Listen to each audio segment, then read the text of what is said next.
पुराने मटके से हम कैसे नया और खूबसूरत सा फ्लावर बेस बना सकते हैं।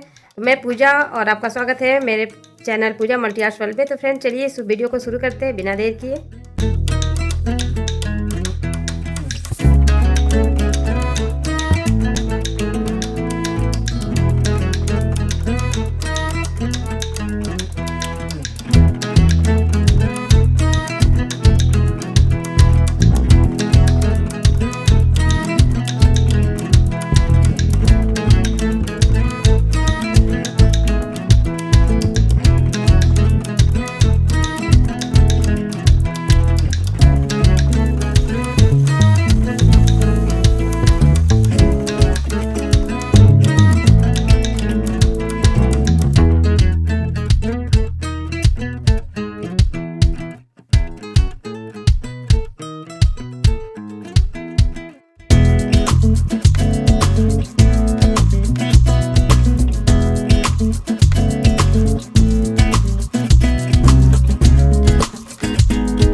कैसा लगा आपको ये मेरा सुंदर सा प्यारा सा फ्लावर बेस, तो कमेंट में ज़रूर बताइएगा। मेरे चैनल पे नए हैं तो सब्सक्राइब कीजिएगा, चैनल को शेयर कीजिएगा, लाइक कीजिएगा। तब तक के लिए बाय बाय, टेक केयर।